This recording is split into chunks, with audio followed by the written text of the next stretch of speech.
যারা হচ্ছে নির্বাচিত হবে তাদের প্রথমেই যেটা কাজটা হবে যে প্রতি বছর একটা ডেট ঠিক করা, যে ডেটের মধ্যে হচ্ছে চাকসু নির্বাচন হবে।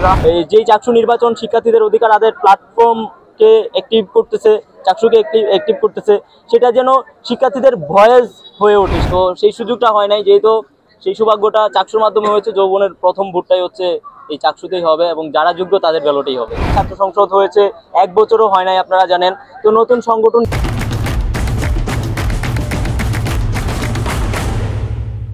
সংগঠন হিসেবে আমরা সংগঠনকে শক্তিশালী করতে চাই।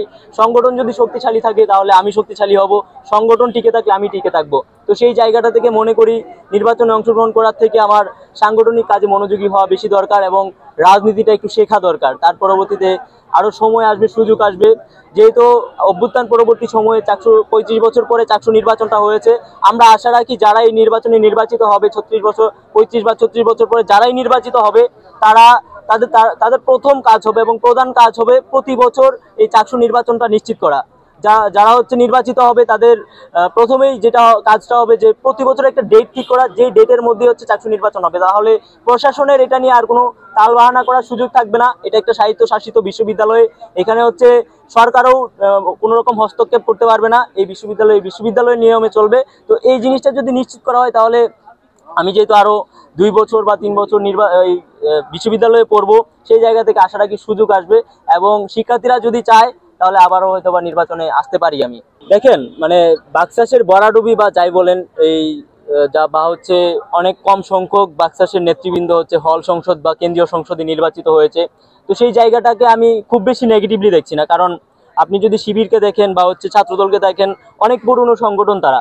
সেই জায়গা থেকে আমরা হচ্ছে একদমই নতুন একটা সংগঠন, যেটার হচ্ছে 1 বছরও হয় নাই। তো নতুন সংগঠন হিসেবে আমাদের প্রতি শিক্ষার্থীরা একটা প্রত্যাশা বেশি, আকাঙ্ক্ষা বেশি। তো সেই জায়গা থেকে 1 বছরের একটা সংগঠন এরকম হওয়াটাই তো স্বাভাবিক আমি মনে করি। কারণ যারা এত বছর ধরে কাজ করে আসছে, ছাত্র শিবির, ছাত্রদল সহ আরো অনেক ফেসিবাদ বিরোধী সংগঠন আছে, যারা দীর্ঘদিন যাবৎ তাদের রাজনীতিতে হচ্ছে প্র্যাকটিসটা আছে, দীর্ঘদিন যাবৎ তারা কাজ করে আসছে। এবং বাকশাসে যারা এসেছে বা বাংলাদেশ গণতান্ত্রিক ছাত্র সংসদের যারা প্রতিনিধিত্ব করছে, তারা কিন্তু ম্যাক্সিমামে পলিটিক্যাল ছিল। আমি নিজে ব্যক্তিগতভাবে আমি রাজনীতিতে ছিলাম না, পলিটিক্যাল ছিলাম। সেই জায়গা থেকে ম্যাক্সিমামই ছিল পলিটিক্যাল, যারা হচ্ছে 5 আগস্ট পরবর্তী সময়ে রাজনীতির সাথে যুক্ত হয়েছে। তো সেই জায়গাটা থেকে আমি মনে করি যে এটা ভরাডুবি বলা যায় না, আমাদের কাজ করার এখনো সময় আছে, আমাদের মাত্র এটা শুরু। তো পরবর্তীতে আরো সুযোগ আসবে কাজ করার। সেই জায়গাটা থেকে আমরা যে জায়গাগুলোতে ভুল করেছি, আমরা সেই ভুলগুলো থেকে শিক্ষা গ্রহণ করে পরবর্তী পথটা চলতে চাই এবং যেই ভুলগুলো হয়েছে সেই ভুলগুলো থেকে আমরা শিক্ষা গ্রহণ করতে চাই। প্রার্থীদের কাছে প্রত্যাশা থাকবে তারা যেন শিক্ষার্থীদের হয়ে কাজ করে, শিক্ষার্থীদের জন্য কাজ করে।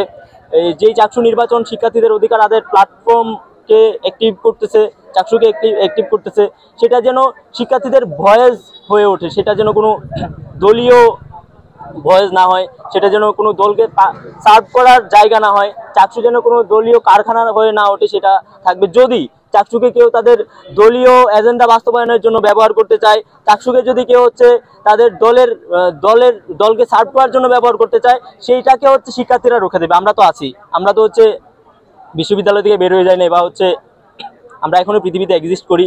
তো সেই জায়গা থেকে যে বা যারাই এটাকে তাদের দলকে সার্ভ করার জন্য ইউজ করতে চাইবে, চাকসুকে তাদের দলীয় কারখানা হিসেবে প্রতিষ্ঠা করতে চাইবে, তাদের বিরুদ্ধে শিক্ষার্থীরা কথা বলবে। না, আমি এখনো পর্যন্ত সেটা জানি না, আমি হয়তো দেখি নাই, খেয়াল করি নাই, বা সোশ্যাল মিডিয়াতে আমি ছিলাম না।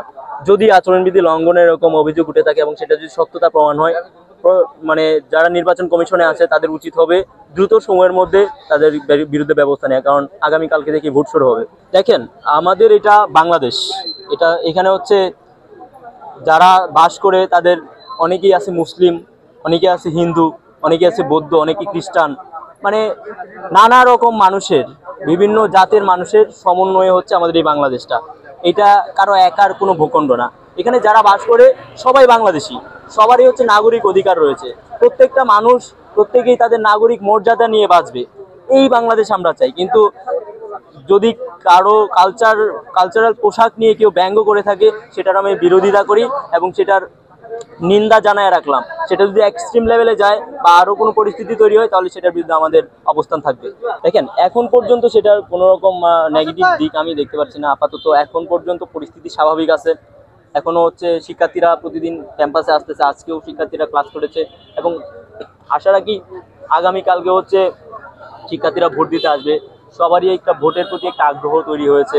অভ্যুত্থানের আগে আমরা যে এতটুকু বড় হয়েছে, আমরা এখন পর্যন্ত কোনো রকম ভোট দিতে পারি না, সেটা হচ্ছে জাতীয় নির্বাচন হোক, সেটা বিভিন্ন যে কোনো অঙ্গনের হোক। তো সেই জায়গা থেকে আমাদের ভোটের প্রতি একটা আগ্রহ রয়েছে, সব শিক্ষার্থীরা ভোট দিতে আসবে এবং যারা যোগ্য তাদেরকে নির্বাচিত করবে। তো এই জায়গায় হচ্ছে পরিস্থিতি স্বাভাবিক রাখা, সেটা প্রশাসনের দায়িত্ব। ঠিক একইভাবে যারা নির্বাচনে প্রার্থিতা করছে এবং যারা ভোটার শিক্ষার্থীরা যারা ভোট দেবে, তো এখানে আমি মনে করি সবাই শিক্ষার্থী, তাদের মধ্যে অনেকে হচ্ছে নেতৃত্বে যাওয়ার জন্য তারা প্রার্থিতা করছে, শিক্ষার্থীদের কাজ করার জন্য সবাই প্রার্থিতা করছে। শিক্ষার্থী হিসেবে প্রথম কাজ হবে আমাদের সবারই কাজ হবে যে যেন সবাই মানে এক হয়ে যে কোনো অপ্রীতিকর পরিস্থিতি মোকাবেলা করতে পারে। আপনি কি এই জীবনে প্রথমবার ভোট দিবেন? আমি এবার প্রথম ভোট দেবো, এর আগে ভোট দেওয়ার সুযোগ হয়নি আসলে। হাসিনা রেজিমের সময় তো আমরা ভোট দিতে পারতাম না, ভোট কেন্দ্রে গেলে দেখা যেত যে সবাই মানে 10-15টা ভোট দিয়ে আমাদের ভোটটাও দিয়ে দিছে। তো সেই সুযোগটা হয় নাই, যেহেতু সেই সৌভাগ্যটা চাকসুর মাধ্যমে হয়েছে। যৌবনের প্রথম ভোটটাই হচ্ছে এই চাকসুতেই হবে এবং যারা যোগ্য তাদের ব্যালটেই হবে। হ্যাঁ, নির্বাচনের ডলারের ছড়া